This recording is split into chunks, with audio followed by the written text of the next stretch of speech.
Hace casi un año que el telescopio espacial James Webb envió su primera imagen tras entrar en pleno funcionamiento el 11 de julio de 2022. Desde entonces ha estado enviando algunas imágenes impresionantes como esta imagen NIRCam de la nebulosa Carina, que muestra innumerables estrellas en formación que antes eran invisibles para otros telescopios, y esta imagen de los pilares de la creación tomada por el instrumento de infrarrojo medio del telescopio espacial James Webb tiene un aspecto realmente espeluznante. Aparte de todas las imágenes asombrosas que estamos obteniendo, el principal objetivo del telescopio espacial James Webb es ayudar a los científicos a averiguar más sobre el origen del universo, observando las primeras galaxias que se formaron en el universo primitivo, que ha descubierto recientemente el telescopio espacial James Webb con su potente mirada infrarroja, y estamos más cerca de comprender el universo y nuestros orígenes. Prepárate para descubrirlo y ver las increíbles imágenes que ha tomado, incluyendo objetos de nuestro propio sistema solar como nunca antes los habías visto.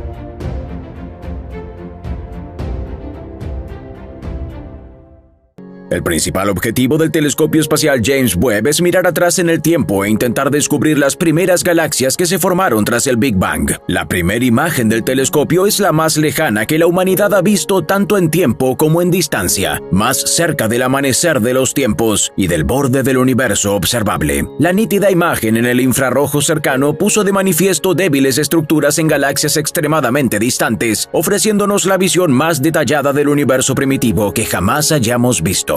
La especialidad de Webb es la obtención de imágenes en luz infrarroja. A medida que la luz viaja más y más lejos, se extiende hacia una porción infrarroja del espectro visible, la porción que los humanos no pueden ver a simple vista. Esta luz se denomina corrimiento al rojo, y los astrónomos miden cuánto se ha estirado la luz, lo que indica la edad del objeto del que procede la luz. Un mayor desplazamiento al rojo significa que la luz ha viajado una distancia mayor, y un menor desplazamiento al rojo significa que el objeto está más cerca de nosotros. El observatorio JWST puede retroceder en el tiempo hasta 13.500 millones de años. Los astrónomos han determinado que el universo tiene unos 13.700 millones de años.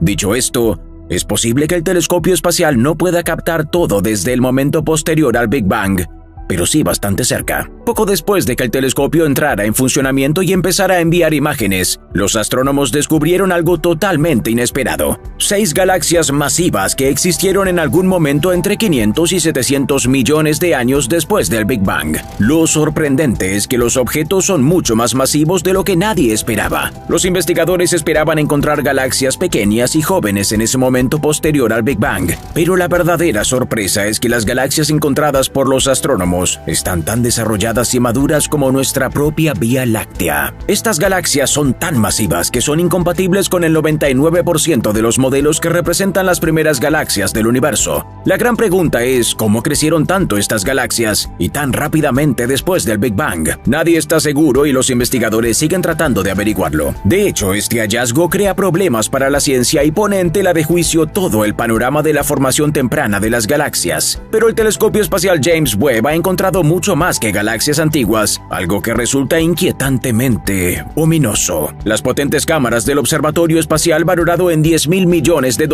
han descubierto algo que nadie podía imaginar: el agujero negro más antiguo conocido en todo el universo. Un agujero negro supermasivo 10 millones de veces más pesado que el Sol de nuestro sistema solar, situado en el centro de una galaxia incipiente que se formó tan solo 570 millones de años después del inicio del universo. Este monstruo cósmico podría ser solo uno de los muchos agujeros negros que alcanzaron tamaños enormes durante el amanecer cósmico, unos 100 millones de años después del Big Bang, cuando el universo brilló durante 1.000 millones de años. Es el primero que se descubre en el espectro del desplazamiento al rojo que puede ver el telescopio Webb, pero los investigadores afirman que debería haber muchos de estos agujeros negros gigantes acechando ahí fuera. Dado que la luz viaja a una velocidad fija a través del vacío espacial, cuanto más se adentran los astrónomos en el universo, más lejana es la luz que interceptan, y por tanto más atrás en el tiempo ven. Entonces, ¿cuál es la galaxia más antigua que la humanidad ha visto hasta ahora y que se encuentra realmente en el límite del universo observable? Una de las galaxias del universo primitivo observadas por Webb se formó tan solo 235 millones de años después del Big Bang, lo que la convierte en la galaxia más antigua que jamás hayamos visto.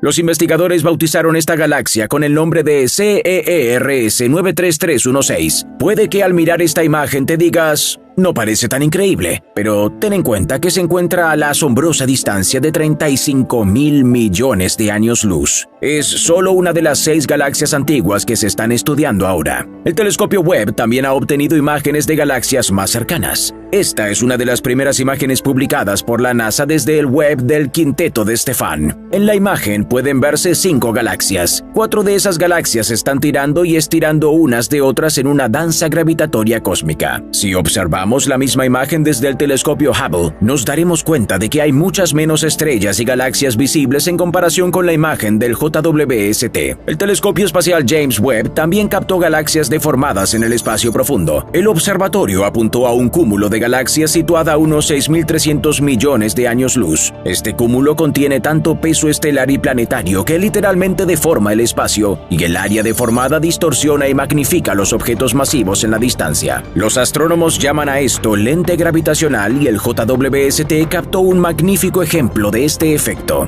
Hace poco el telescopio espacial Webb captó otra cosa increíble. Esta imagen muestra un enorme objeto similar a una estrella con un brillante núcleo blanco y 6 puntas naranjas. Lo que en realidad estamos viendo aquí son 2 galaxias llamadas ARP 2020 que se encuentran a 250 millones de años luz de distancia y que están colisionando y fusionándose. La luz que se ve en la imagen brilla tanto como 1 billón de soles. Incluso nuestra propia Vía Láctea, con todas sus estrellas, solo brilla 10.000 millones de veces más que el Sol. Esta gigantesca colisión comenzó hace unos 700 millones de años y provocó una explosión masiva de nuestras estrellas. Por cierto, lo mismo le ocurrirá a la Vía Láctea y a la galaxia de Andrómeda, que ahora mismo se dirige a toda velocidad hacia nosotros, a 110 kilómetros por segundo o unos 400.000 kilómetros por hora. Pero no te preocupes, no nos alcanzará hasta dentro de 4.000 millones de años. Y ya que hablamos de nuestro propio vecindario, el JWST ha tomado algunas imágenes increíbles de objetos de nuestro propio sistema solar. En agosto de 2022, el JWST fijó su mirada infrarroja en el planeta Júpiter, y lo que envió de vuelta fue una imagen fantasmal del gigante gaseoso en infrarrojo. El telescopio Hubble ha tomado algunas bellas imágenes de Júpiter, pero el telescopio Webb muestra detalles que el Hubble simplemente no puede ver. E incluso se puede ver un débil anillo alrededor del planeta con las auroras norte y sur brillando intensamente. Para demostrar su increíble potencia de imagen, el telescopio espacial dirigió su mirada hacia el sistema solar exterior con su cámara de infrarrojo cercano y captó el planeta Neptuno, un gigante de hielo, como nunca antes se había visto. Lo que sorprendió a todos fueron los anillos de polvo alrededor del planeta.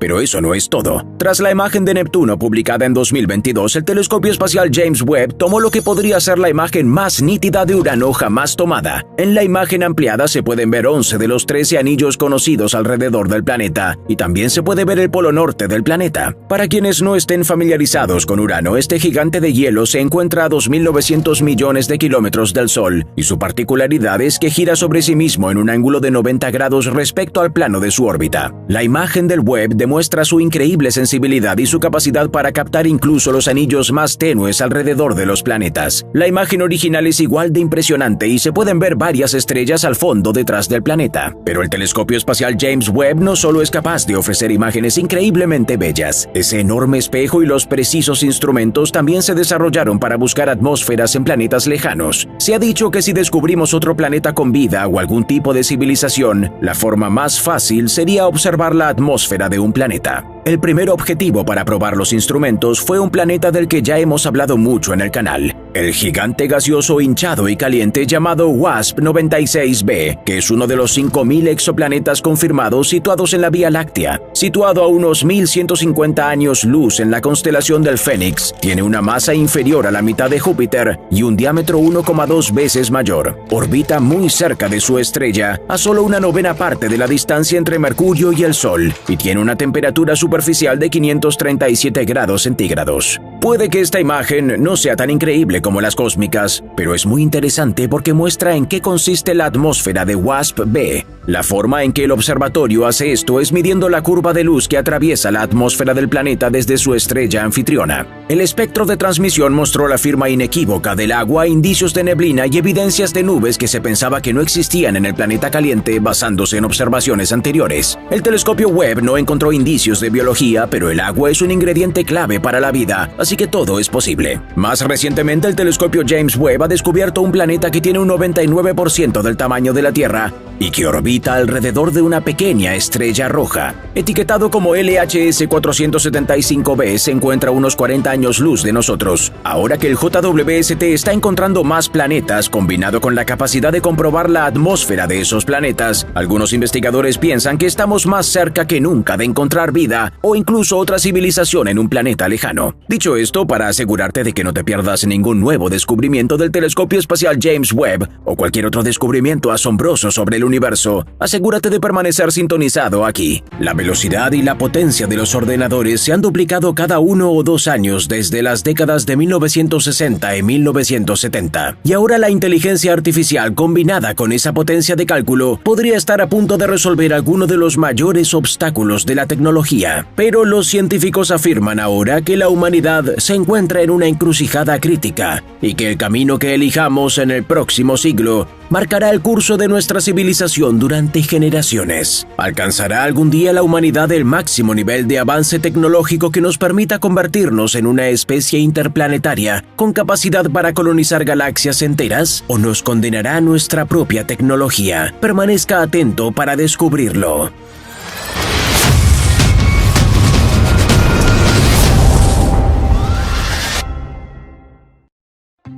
En 1964, el científico soviético Nikolai Kardashev propuso una teoría innovadora, según la cual todas las civilizaciones, independientemente de la raza o la cultura de sus habitantes, necesitan energía para mantenerse. A medida que las sociedades crecen y se desarrollan, sus necesidades energéticas aumentan exponencialmente, impulsadas por factores como el crecimiento demográfico, el aumento del nivel de vida y los avances tecnológicos. Para medir el nivel de consumo de energía, Kardashev ideó 3 niveles de civilizaciones, pero otros científicos han sugerido desde entonces 4 niveles más. Cada tipo de civilización se distingue por su nivel de consumo de energía y las tecnologías que utiliza. Veamos ahora cada uno de los 7 tipos. Una civilización de tipo 0 utiliza casi todos los recursos naturales de su planeta para obtener energía, lanzándose al espacio mediante cohetes alimentados por energía química. Ahí es donde estamos ahora. Esto se debe a que una civilización de tipo 1 consume un mínimo de 10 a la potencia de 16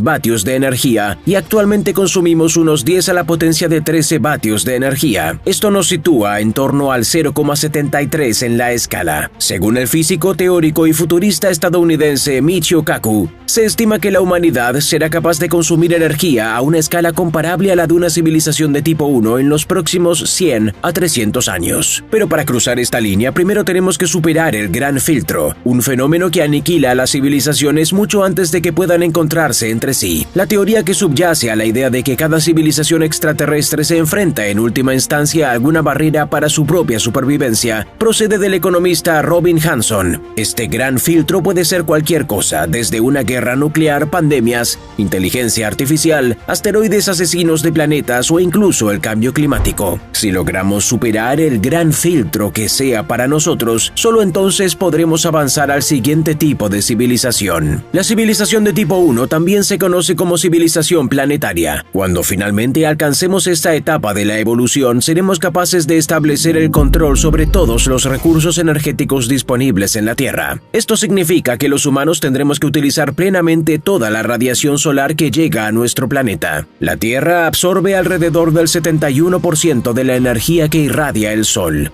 Y cada hora 430 quintillones de julios de energía del Sol golpean la Tierra. La cantidad total de energía que utilizamos todos los seres humanos en un año es de unos 410 quintillones de julios. Dicho esto, si fuéramos capaces de aprovechar toda esta energía a la vez, podríamos alimentarlo todo solo con el sol. La energía eólica junto con la hidroeléctrica añadiría aún más recursos para desarrollar tecnologías. Cuando se trate de aprovechar la energía de una estrella, será la fusión nuclear la que suponga un gran avance en energía limpia y fiable. Pero antes habrá que deshacerse de lo viejo. Nuestras centrales nucleares actuales funcionan con combustible que sufre fisión nuclear, tiene un bajo coeficiente de conversión de energía, deja residuos radioactivos y conlleva un alto riesgo de accidentes. La fusión nuclear, en cambio, proporcionará una fuente segura y casi ilimitada de energía limpia sin residuos radioactivos.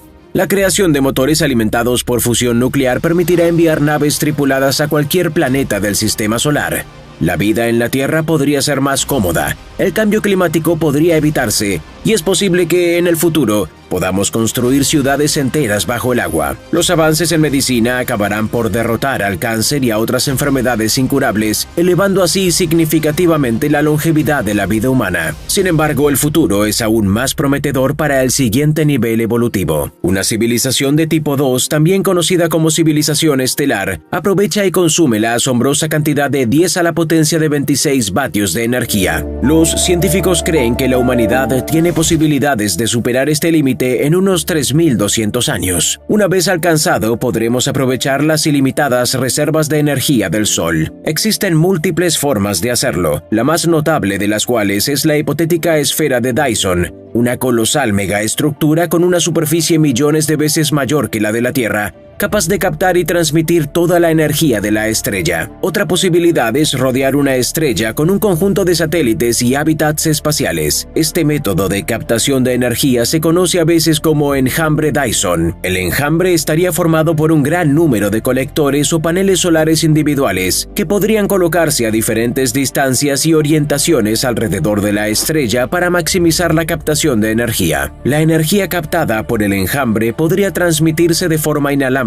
a una ubicación central para su alimentación o uso por parte de la civilización. La era de los motores antigravedad abrirá nuevas oportunidades para los viajes espaciales prolongados y la colonización del sistema solar. Gracias a los avances de la tecnología médica, los astronautas ya no tendrán que preocuparse por los efectos de las misiones espaciales prolongadas sobre su salud, ya que la regeneración de tejidos y la prolongación de la esperanza de vida serán una realidad. Sin embargo, a medida que nuestra civilización sigue creciendo y evolucionando, es solo cuestión de tiempo a que los límites del sistema solar se vuelvan restrictivos, lo que nos llevará a explorar más y a ampliar los límites de nuestra tecnología. Según los cálculos de Kardashev, alcanzar el tipo 3 o civilización galáctica puede llevar hasta 5.800 años. A este nivel, habremos aprovechado la energía de las estrellas de toda la galaxia e incluso recogido fotones de los discos de acreción de los agujeros negros. Con unos asombrosos 10 a la potencia de 36 vatios de energía a nuestra disposición, tendremos potencialmente el poder de viajar casi instantáneamente a través de la Vía Láctea, utilizando el misterioso fenómeno de los agujeros de gusano. Para ampliar aún más nuestros horizontes, creamos razas avanzadas de robots y cyborgs, y exploraremos nuevas fronteras más allá de nuestra imaginación. También es probable que nos acerquemos al concepto de inmortalidad a medida que la esperanza de vida humana aumente hasta su máximo potencial. Aunque este nivel de desarrollo puede representar el límite superior de cualquier civilización, algunos estudiosos han ido más allá de la teoría de Kardashev y han propuesto modelos para civilizaciones de los tipos 4 a 7. Una civilización de tipo 4 lograría el avance definitivo en nuestra comprensión del universo, aprovechando su incomprensible potencial energético de 10 a la potencia de 46 vatios. Su dominio del poder de las supernovas que explotan cada 50 años en una galaxia como la Vía Láctea les permitirá acceder a enormes cantidades de energía, y con la adición de la energía oscura, abrirán la llave para atravesar los rincones más distantes del cosmos, posiblemente incluso instalándose dentro de agujeros negros supermasivos. Sin embargo, esto no es más que el principio del asombroso viaje de la humanidad. A medida que los humanos del futuro profundicen en los misterios de la física y la energía, serán capaces de manipular galaxias enteras, extinguir estrellas y formar sistemas planetarios completamente nuevos. Hay hipótesis de que una civilización así logrará la hazaña definitiva de la inmortalidad,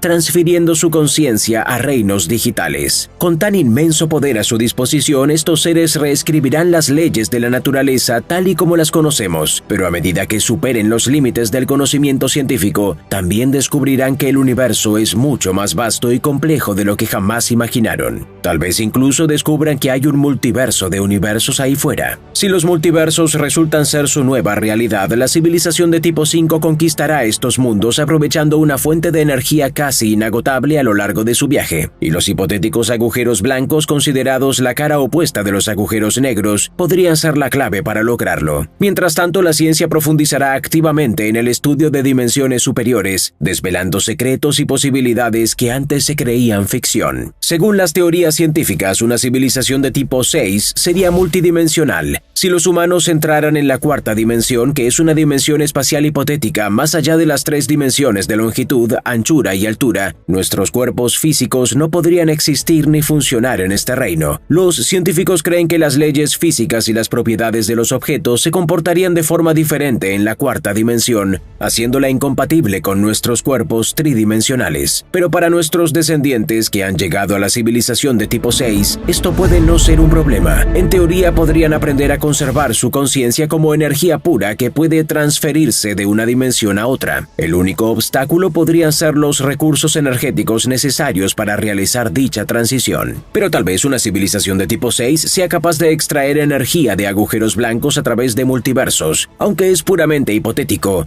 Quien habitara esta nueva realidad se movería más allá de la velocidad de la luz, viajaría adelante y atrás en el tiempo y superaría las limitaciones de causa y efecto. Después de oír todo esto, podrías pensar que no hay más nivel al que avanzar, pero puede haber otro nivel, la cima más alta de la progresión de la civilización. Una civilización de tipo 7 estaría formada por los creadores de todas las leyes de la naturaleza, la materia, la energía, el espacio, el tiempo y las dimensiones. No podemos imaginar cómo sería la vida en una civilización del séptimo tipo, o si tal civilización puede siquiera hipotéticamente existir. En este universo insondable reinarían leyes físicas completamente diferentes. Incluso si tuviéramos acceso a ellas, nunca llegaríamos a comprenderlas. En teoría, tardaríamos 10 duodecilillones de años en convertirnos en una civilización de este tipo. Otra idea es que nunca alcanzaremos el séptimo nivel porque no se trata de una comunidad de seres, sino de la existencia misma. Ni siquiera nos daríamos cuenta si existiera una civilización de este tipo. Contemplar la posibilidad de inteligencia extraterrestre es un tema cautivador. Sin embargo, la búsqueda de pruebas de civilizaciones tan avanzadas es todo un reto. Buscar civilizaciones de los niveles inferiores en la escala de Kardashev sería una búsqueda más realista. La teoría de los distintos tipos de civilizaciones proporciona pistas para la búsqueda, sobre todo en exoplanetas con condiciones adecuadas para la vida. Según la NASA, existen potencialmente 300 millones de mundos de este tipo en nuestra galaxia, aunque hasta ahora solo hemos estudiado unos 55. Telescopios avanzados como el James Webb Space Telescope no solo buscan indicios de vida biológica, sino también de actividad tecnológica. Los astrónomos creen que con los modernos equipos de que disponemos hoy en día, ya habrían detectado indicios de una civilización de tipo 1 si existiera en las regiones del espacio que ya hemos estudiado. En este caso, los extraterrestres viajarían por el espacio a velocidades que harían perceptibles sus naves. Tampoco es probable que una civilización de tipo 2 permanezca completamente invisible para nosotros. Para reunir energía necesitaría rodear las estrellas con esferas de Dyson. Si se construyera una esfera de Dyson a la misma distancia del Sol que la Tierra, y si fuera estable, encerraría un espacio de aproximadamente 600 millones de veces la superficie de nuestro planeta. En otras palabras, el interior de la esfera de Dyson sería mucho mayor que la superficie de la Tierra. Según el Dr. Robert L. Forward, una megaestructura de este tipo con un radio de una unidad astronómica necesitaría aproximadamente 10 a la potencia de 27 kilogramos de material, lo que equivale aproximadamente a la masa de Saturno. Sin embargo, esta estimación supone una cáscara sólida y puede no tener en cuenta los retos tecnológicos que plantea la construcción de una estructura de este tipo. Se necesitarían muchos materiales de construcción y mucha energía para hacer que las estrellas se oscurecieran rodeándolas de esferas de Dyson. Todavía no se ha detectado nada parecido en la Vía Láctea. Sin embargo, hubo algunas ocasiones en las que los científicos pensaron que habían encontrado algo parecido a una esfera de Dyson. Cuando el Instituto SETI detectó una señal procedente de la estrella HD 164595 a 92 años luz de la Tierra, los astrofísicos plantearon la hipótesis de que solo una baliza de civilización de tipo 2 podría enviar una señal tan potente, pero resultó ser solo un satélite militar en órbita alrededor de la Tierra. Y en 2008 los astrónomos detectaron un exoplaneta en órbita alrededor de una estrella enana naranja superbrillante y lo bautizaron como Fomalhaut B. A primera vista, el planeta aparecía como un punto de luz brillante y frío que se desplazaba rápidamente por el cielo. Sin embargo, en 2014 el planeta se desvaneció, dejando a los científicos pensando en la razón de dicha desaparición. Algunos sugirieron que la órbita del planeta podría haberse vuelto inestable, provocando que se alejara de su estrella madre. Otros propusieron que Fomalhaut B había migrado a la órbita de una estrella diferente, más grande y brillante, en otro lugar de la galaxia. No fue hasta más tarde cuando los investigadores descubrieron que el cuerpo celeste no era en realidad un planeta, sino una enorme nube de escombros helados. Se cree que estos restos se formaron a partir de una colisión masiva y violenta entre dos asteroides helados, un fenómeno extremadamente raro. Aunque quizá nunca sepamos con certeza qué le ocurrió a Fomalhaut B, es posible que una civilización de tipo 2 necesitara material de construcción para su próxima megaestructura, como una esfera de Dyson. Dada la incertidumbre que rodea a la desaparición de las estrellas, surge la pregunta de cómo podríamos siquiera empezar a rastrear la actividad de una civilización de tipo 3. Las civilizaciones de tipo 3 son muy raras o simplemente no existen en nuestro universo local. Los astrónomos las han buscado utilizando el telescopio infrarrojo WISE, esperando detectar grandes cantidades de radiación infrarroja que emitirían civilizaciones tan avanzadas. Hasta ahora no se han encontrado indicios de tal actividad, pero los astrónomos mantienen la esperanza. La hipótesis es que las civilizaciones de tipo 3 podrían esconderse en vacíos cósmicos gigantes, cuyo origen aún no se conoce del todo. Un área de especial interés es el vacío de Botes, que carece casi por completo de estrellas y galaxias y tiene un diámetro de 330 millones de años luz, lo que representa aproximadamente el 0,27% del diámetro del universo observable. Según las especulaciones científicas, el espacio vacío puede atribuirse a los diversos tipos de actividades de una civilización avanzada de tipo 3. Es posible que algunos extraterrestres hayan estado oscureciendo galaxias enteras una a una, cubriendo sus estrellas con esferas de Dyson o trasladándolas al lugar deseado. Los científicos esperan que los avances tecnológicos de la Tierra les permitan probar esta hipótesis en un futuro próximo. ¿Crees que algún día encontraremos vida inteligente ahí fuera? Y si la encontráramos, ¿deberíamos intentar ponernos en contacto con ella? Opina en los comentarios y sigue aquí para enterarte de los descubrimientos cósmicos más alucinantes. ¿Ves esta estructura? Parece aterradora y despojada de cualquier indicio de vida, pero este es nuestro hogar, la Tierra al principio de su existencia, hace 4.600 millones de años, y su formación y la de la Luna sigue siendo un misterio. Pero hoy les contaremos sobre las teorías que los científicos han sugerido. Aprenderás cómo se forman planetas tan diferentes entre sí pero del mismo material. ¿Qué planeta chocó contra la Tierra en el pasado? ¿Cuánta agua hay en nuestro planeta? ¿Y de dónde procede? Y por último, te diremos cuántos años tiene el organismo más antiguo de la Tierra. Hemos preparado la historia de nuestro planeta desde un grupo de polvo y gas de unos pocos kilómetros de diámetro hasta la aparición de la vida.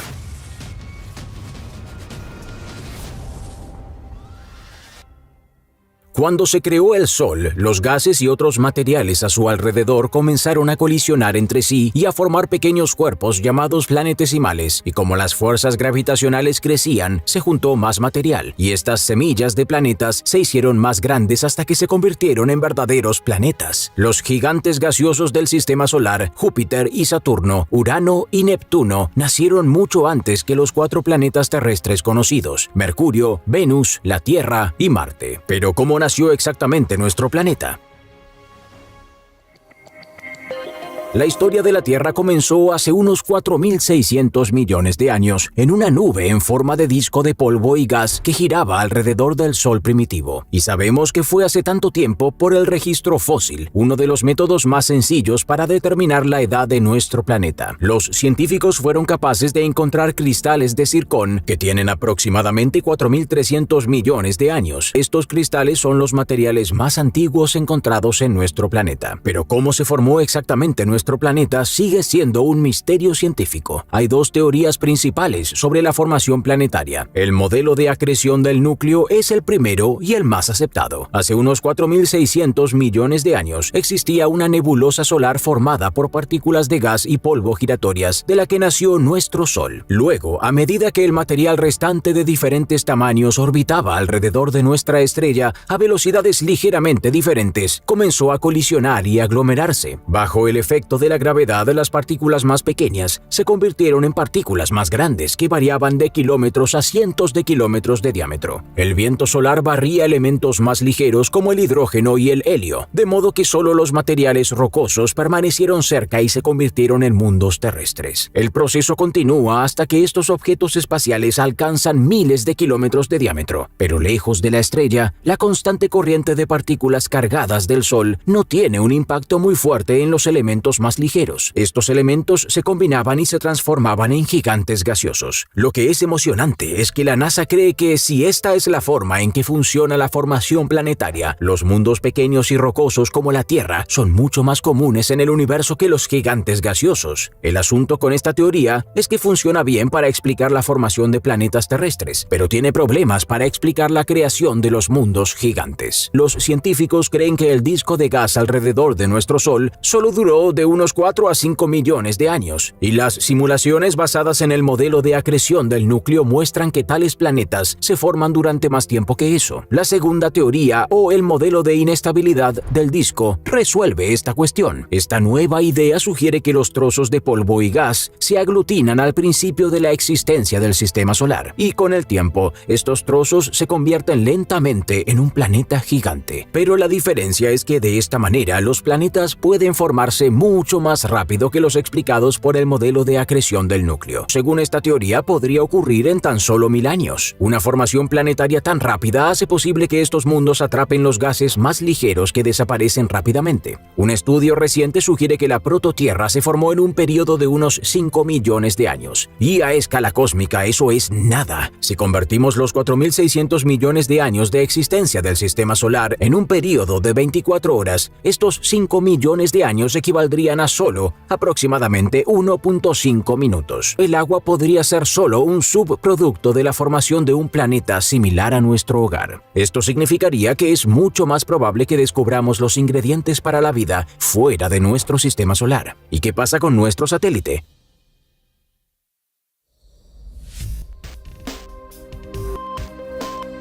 ¿Cuál es la historia de la Luna? Los astrónomos han propuesto muchas hipótesis para el origen de nuestro satélite, y algunas de ellas son bastante extrañas. La teoría de la fusión sugiere que la Luna fue una vez una parte de nuestro planeta. Cuando la Tierra era todavía una bola caliente de lava giratoria, puede haber expulsado el material del que está hecho nuestro satélite. Aunque la mayoría de los científicos aún ven con escepticismo esta teoría, habría sido un fenómeno impresionante de observar. La teoría de la captura es otra idea interesante que sugiere que la Luna podría haber sido capturada desde otra parte del sistema solar. Ya sabemos que algunos mundos han obtenido sus lunas de esta manera. Tal vez antes de ser atraída por la atracción gravitatoria de nuestro planeta, la Luna orbitaba alrededor de Venus. Aún así, esto no respondería a la pregunta de por qué la Tierra y la Luna tienen casi idénticas proporciones de oxígeno e isótopos, pero la siguiente teoría podría responderla. Algunos astrónomos creen que nuestro satélite fue creado al lado de la Tierra. La idea es que ambos se formaron más o menos al mismo tiempo, a partir del mismo gas y polvo, y en la misma parte del disco protoplanetario de nuestro sistema solar. La teoría se llama coformación y encaja debido a las similitudes isotópicas entre los dos objetos espaciales, pero al mismo tiempo no puede explicar la diferencia en el tamaño de sus núcleos de hierro. La teoría principal y quizás la más alucinante es que la Luna nació como resultado de un impacto gigante con otro cuerpo celeste.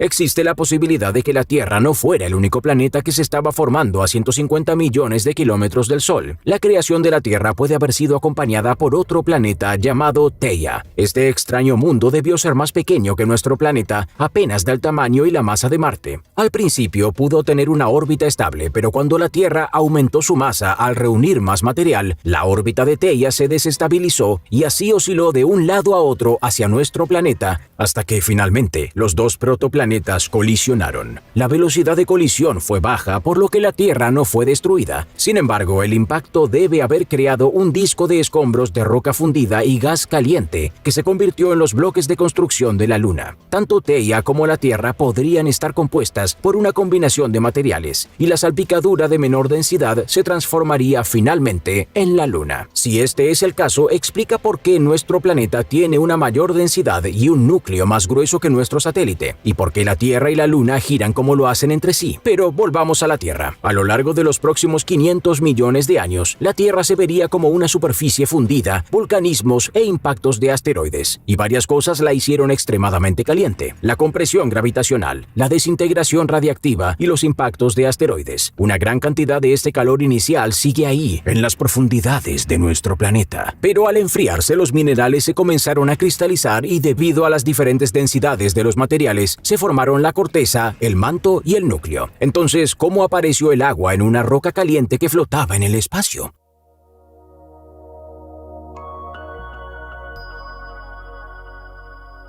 Los océanos cubren más del 70% de la superficie de la Tierra. Esto es 1.386 millones de kilómetros cúbicos de agua superficial o hielo. Pero el hecho de que haya más agua líquida en nuestro planeta que en cualquier otro mundo rocoso conocido en nuestro sistema solar no se entiende del todo. Y al igual que con la Tierra y la Luna, existen varias hipótesis sobre cómo apareció el agua aquí. Una razón probable son las fuentes extraplanetarias, como cometas, objetos transneptunianos e incluso protoplanetas. En realidad hay mucha agua en nuestro sistema solar. 2/3 de Urano y Neptuno, por ejemplo, están hechos de hielo. Así que si nuestro planeta nació caliente y seco, entonces el agua debe haber venido de algún otro lugar, traída por cometas y asteroides helados. Los cometas están hechos de polvo y hielo, siendo la mayor parte de ese hielo agua congelada, así que podrían ser la pista. Pero las mediciones muestran que el agua del cometa tiene mucho más deuterio en comparación con la que se encuentra en la Tierra. ¿Y los asteroides? ¿Por qué su proporción de deuterio con respecto al agua de hidrógeno normal es más cercana a la que tenemos en nuestro planeta? Son incluso mejores candidatos. Además, los asteroides tienen un 20% de agua, pero debido a su pequeño tamaño debe haber habido un número colosal de impactos para explicar toda el agua de nuestro planeta. Llenar el planeta con 1.386 millones de kilómetros cúbicos de agua puede parecer mucho. Para comparar, esta cantidad de agua habría sido suficiente para cubrir los Estados Unidos contiguos hasta una profundidad de aproximadamente 145 kilómetros. Pero esto no es mucho. De hecho, el agua representa solo un 0,02% de la masa de nuestro planeta. Y como la Tierra experimentó periodos de fuertes bombardeos en el pasado, esto es realmente un escenario posible. Los investigadores también creen que cuando nuestro planeta se formó, se capturaron enormes cantidades de hidrógeno en sus rocas y minerales, y debido al calor del manto, el hidrógeno y los minerales ricos en oxígeno empezaron a fundirse. Esto hizo posible que el agua saliera de la corteza terrestre. Según las estimaciones de los científicos, podrían existir unos 10 océanos de agua dentro del manto hasta esta fecha. Probablemente la más sorprendente de todas es la hipótesis de la desgasificación volcánica. Según esta idea, el agua puede provenir del vulcanismo. En otras palabras, siempre estuvo allí en forma de minerales con oxígeno e hidrógeno, escondida bajo la corteza de nuestro planeta, y los volcanes solo ayudaron a liberarla en forma de vapor. Se originó en las erupciones volcánicas, luego se condensó y cayó como lluvia. Los científicos creen que todas las erupciones volcánicas contienen algo de vapor de agua y que puede haber sido suficiente para justificar el agua de la superficie de la Tierra. Esto sigue siendo una teoría en proceso, pero sea cual sea el veredicto, con el agua suele surgir la vida.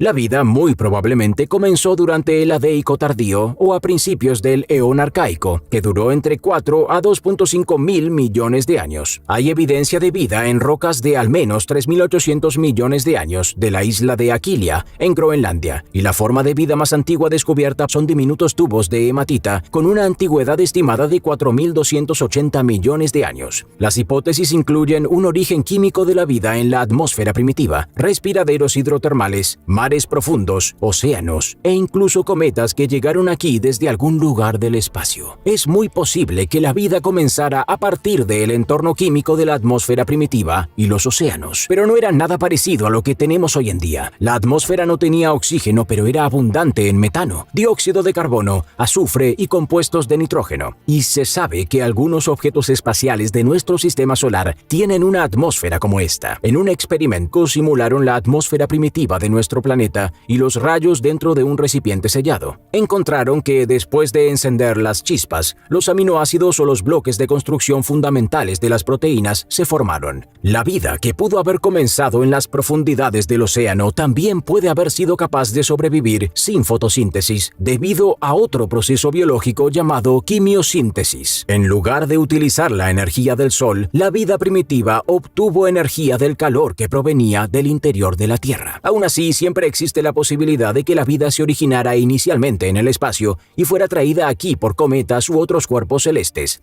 Los investigadores ya han encontrado aminoácidos en meteoritos y cometas. Lo emocionante de esta idea es que significa que hay una alta probabilidad de que exista vida en otros lugares en el espacio. Esperamos que hayan disfrutado de nuestra historia de la formación de la Tierra y su satélite, el origen del agua y de la vida primitiva. Pero si quieres oír hablar de los organismos multicelulares y cómo evolucionó la vida inteligente,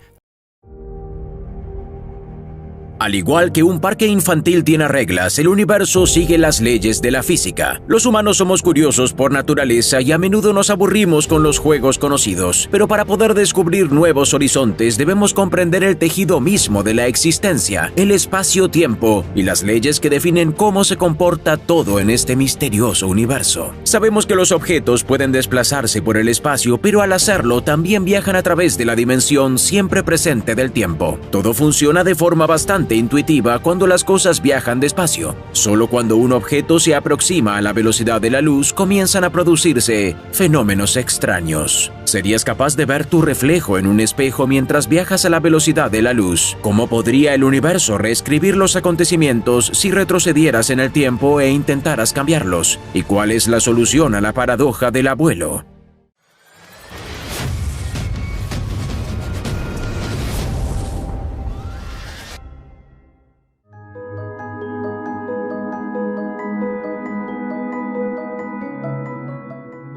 En nuestro vasto universo, la velocidad de la luz sirve como límite fundamental para la rapidez con la que puede moverse cualquier cosa o producirse cualquier proceso. Incluso a un nivel molecular minúsculo, la información se transmite a la velocidad de la luz, pero aún no la hemos medido. Solo tenemos datos sobre el viaje de ida y vuelta, que consiste en hacer rebotar la luz en un espejo para calcular su tiempo de ida y vuelta, así que solo suponemos que la velocidad de la luz es constante en ambas direcciones. Y si no fuera así, un día un importante mensaje es enviado desde la Tierra a los primeros colonos de Marte. El mensaje dice: esta señal fue enviada a las 0000. Ajusten sus relojes en consecuencia. Sabemos que la velocidad de la luz tarda 24 minutos en llegar a Marte y volver a la Tierra. Los colonos de Marte suponen que la velocidad unidireccional de la luz es exactamente la mitad de la velocidad de ida y vuelta y ajustan sus relojes a las 0012 al recibir el mensaje. Pero en este escenario la luz viajó a solo el 50% de su velocidad habitual hasta Marte, por lo que tardó 24 minutos en llegar al planeta rojo. Ajenos a la discrepancia, los colonos de Marte responden: reloj ajustado, mensaje enviado a las 0012. Mientras tanto, la señal de vuelta a la Tierra viaja instantáneamente. Los relojes terrestres marcan las 0024 cuando los científicos reciben el mensaje. Suponen que la señal marciana ha tardado 12 minutos en llegar, por lo que piensan que todo ha ido bien, aunque haya una diferencia de tiempo de 12 minutos.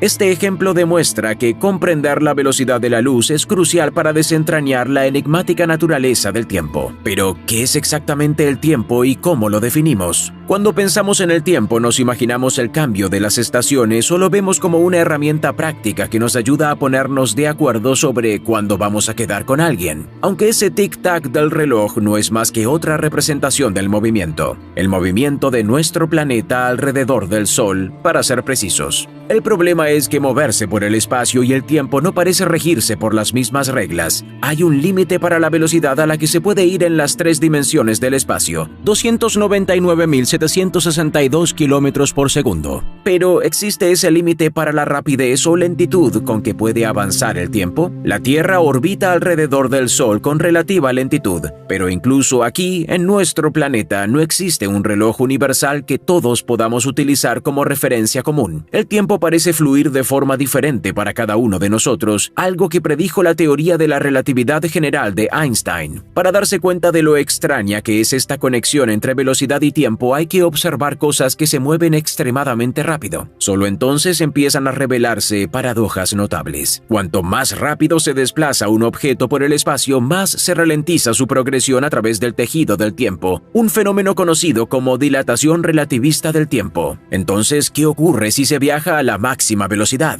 Los fotones no tienen masa, por lo que siempre se mueven exactamente a la velocidad de la luz, ni más lento ni más rápido. Por tanto, el tiempo no existe para ellos. Su viaje es instantáneo, aunque desde nuestra perspectiva notemos cómo pasa el tiempo mientras atraviesan el espacio. ¿Cómo funciona esto? Consideremos un escenario hipotético en el que un cohete viaja a un 99,99% de la velocidad de la luz. Un pasajero a bordo de ese cohete lanza una pelota en la dirección del movimiento del cohete. Las velocidades del cohete y de la pelota se suman, algo que esperaríamos de la física newtoniana clásica. Pero si el pasajero encendiera en su lugar una linterna, la velocidad de la luz no aumentaría. Tanto la tripulación del cohete como un observador situado en la Tierra registrarían la misma velocidad para el haz de luz de la linterna, ya que esta velocidad es constante e independiente de la velocidad de su fuente. Pero hay un problema. Si la velocidad de la luz no cambia, debería cambiar otra cosa: el tiempo. Imagínate lo siguiente: conduces una moto futurista por una carretera increíblemente larga y vacía a la velocidad de la luz. Decides mirar tu reflejo en un espejo lateral, pero hay un problema: el espejo también se mueve a la velocidad de la luz. Si puedes ver tu reflejo, a alguien que te observara le parecería que la luz que rebota en tu cara se mueve más rápido que la velocidad de la luz, lo que contradice las leyes de la física. Sin embargo, la ausencia de reflejo sugeriría que la velocidad de la luz no es constante. En este caso, alguien situado junto a la carretera observaría que la luz se mueve más despacio que tú, incapaz de alcanzar el espejo. Para evitar estos fallos en la matriz y garantizar una medición coherente de la velocidad de la luz para todos los observadores, el universo ha ideado algunos trucos. Cuando un objeto se aproxima a la velocidad de la luz, no solo nos parece que su tiempo se ralentiza, sino que también vemos que su longitud se reduce. Otra distorsión visual se produce cuando un objeto en movimiento gira sobre sí mismo, lo que se conoce como efecto Terrell-Penrose, aunque a pesar del error común, no ganará masa adicional sino energía cinética. Sin embargo, lo más extraño de todo es que estos cambios solo serían reales para nosotros. Para una persona que viajara a una velocidad cercana a c, todo seguiría igual. Se sentiría inmóvil, el tiempo fluiría normalmente y su cuerpo conservaría su longitud habitual. Para el pasajero del cohete, lo que hay fuera de la ventana de la cabina parecería actuar de forma extraña y transformarse o distorsionarse. No hay una forma definitiva de saber quién experimenta estas distorsiones extrañas, casi místicas. La ausencia de un marco de referencia objetivo compartido nos deja en una situación desconcertante. Dado que el movimiento es relativo, la distinción entre quién se mueve y quién permanece inmóvil se hace difícil de establecer. Es como si cada uno de nosotros llevara unas gafas únicas que ofrecen una versión ligeramente distinta de la realidad. A diferencia de las ilusiones ópticas, la dirección del tiempo es un fenómeno real e irreversible. Cuando el cohete se ralentiza y se detiene, la tripulación y un observador en la Tierra pueden finalmente comparar sus relojes y notar la diferencia. El tiempo es un flujo unidireccional que nos empuja hacia adelante. Ya hemos descubierto cómo manipularlo para avanzar más rápido en el tiempo, pero ¿qué hay de ir en contra de su curso natural, hacia el pasado? Si el tiempo transcurre a toda su velocidad cuando estamos quietos y se detiene exactamente a la velocidad de la luz, es lógico suponer que viajar hacia atrás en el tiempo exigiría alcanzar velocidades superlumínicas. Por lo que sabemos, la velocidad de la luz es un límite de velocidad unificado tanto para moverse por el tiempo como por el espacio. Lo único que hay que decidir es cómo distribuir esa velocidad entre esas dimensiones. Incluso hoy ya podemos mirar atrás en el tiempo. La luz tarda aproximadamente 1,3 segundos en viajar de la Luna a nuestro planeta, así que cada vez que miramos nuestro satélite, vemos cómo era hace poco más de un segundo. Y si la distancia es mucho mayor que eso, podemos observar un pasado más lejano. Así que imaginemos que algún día no solo pudiéramos mirar atrás en el tiempo, sino viajar hasta allí sin romper el límite de la velocidad cósmica. Los científicos ya han sugerido varias hipótesis sobre cómo hacerlo. Una de las ideas es una megaestructura llamada cilindro de Tipler, un tubo infinitamente largo con unas 10 o más masas solares comprimidas y girando varios miles de millones de veces por minuto sería capaz de deformar el tiempo a su alrededor. Si en un futuro muy lejano lográramos construir una megaestructura de este tipo y voláramos alrededor del cilindro siguiendo estrictamente la dirección de su rotación, viajaríamos esencialmente hacia atrás en el tiempo. Cuanto más se acercara nuestra nave al cilindro con la densidad de un agujero negro, más rápido nos nos desplazaríamos hacia el pasado y una vez calculado el tiempo necesario para realizar este movimiento circular, simplemente tendríamos que alejar la nave espacial de la máquina del tiempo de Tipler.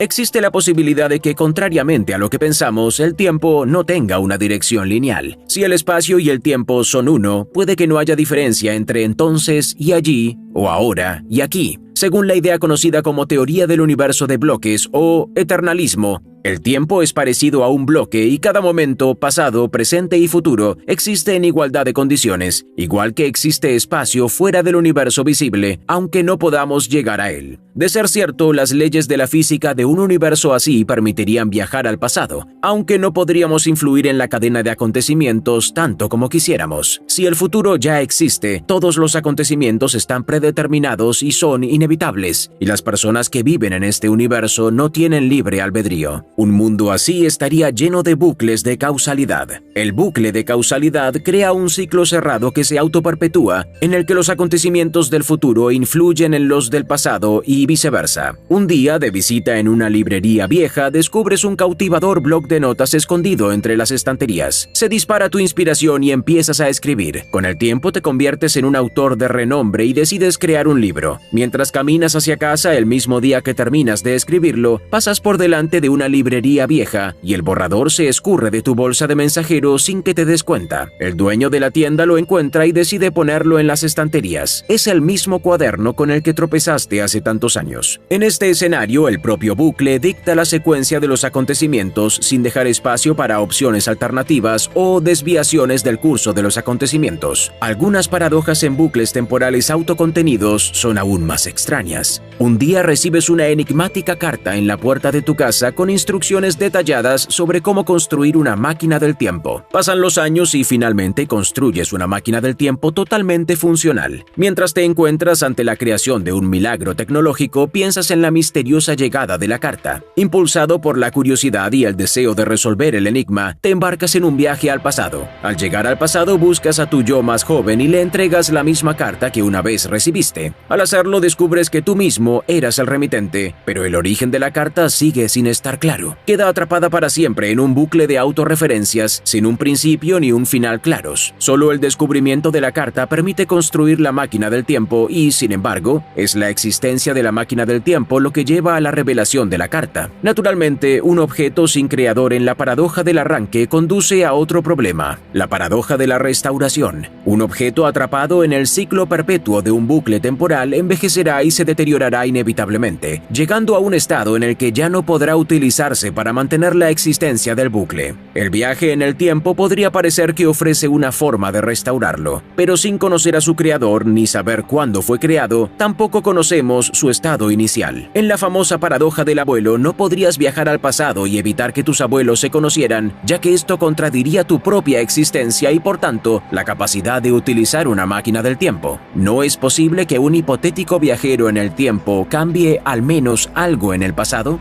Investigaciones recientes sugieren que un viaje en el tiempo sin paradojas es hipotéticamente posible. El truco está en que la línea temporal se autocorrigiría de tal forma que el resultado sería siempre el mismo. Un universo así no permitiría que existieran paradojas de ningún tipo, reescribiendo el pasado y, por tanto, el futuro. Con la paradoja del abuelo ocurriría algo realmente extraño. Podrías seguir haciendo lo que habías planeado, pero al volver al presente descubrirías que el hombre al que habías eliminado no era en realidad tu abuelo. O puede que descubras que sigue vivo, pero ha cambiado y tiene cicatrices de tu intento de exterminio. Independientemente de lo que intentes cambiar, solo podrías alterar cómo sucede algo, pero nunca el resultado de este suceso. Aunque recientemente los científicos han propuesto una solución a la paradoja del abuelo. En el mundo de la mecánica cuántica existe un fenómeno desconcertante conocido como superposición cuántica. A nivel subatómico, las partículas pueden existir en múltiples estados simultáneamente, como estar en dos lugares a la vez o tener dos propiedades diferentes al mismo tiempo. Los investigadores aplicaron este concepto a la paradoja del abuelo y descubrieron algo interesante. Un viajero en el tiempo que se embarca en una misión para alterar el pasado aparecería en un estado extraordinario. Existiría en múltiples versiones del mismo pasado simultáneamente simultáneamente. En una de estas versiones no consigue organizar los acontecimientos que llevarían a la desaparición de su abuelo, por lo que la historia sigue su curso natural. En otra versión del pasado, un viajero en el tiempo tiene éxito en su misión. Los dos estados del pasado son igualmente reales, pero el resultado final permanece indeterminado hasta que alguien lo mide u observa. Ambas posibilidades persisten simultáneamente como hilos paralelos en el tejido del tiempo. La resolución se produce en el momento en que se observa este bucle temporal. Cuando esto ocurre, el universo se decide por uno de los dos resultados, y este concepto no es algo nuevo para los científicos, ni tampoco puramente teórico. Esto es exactamente lo que ocurre con el famoso experimento de la doble rendija. En este momento, la superposición cuántica tiene lugar en el núcleo del Sol. Es posible que el universo exista siempre en una superposición de dos estados, o quizá haya más de dos. Tal vez la razón por la que no podemos explicar el orden de los acontecimientos en estas paradojas es porque el tiempo no es lineal, pero hay una idea que puede resolver la naturaleza paradójica del viaje en el tiempo hacia atrás, al tiempo que proporciona una solución al problema del libre albedrío. La interpretación de muchos mundos ofrece una perspectiva intrigante de la paradoja de la predestinación. Imagina una serie de universos que se desvelan cada vez que viajas al pasado. Usted escribe una carta con las instrucciones de la máquina del tiempo en el universo número 1. A medida que viajas al pasado, un nuevo universo 2 se ramifica a partir del original.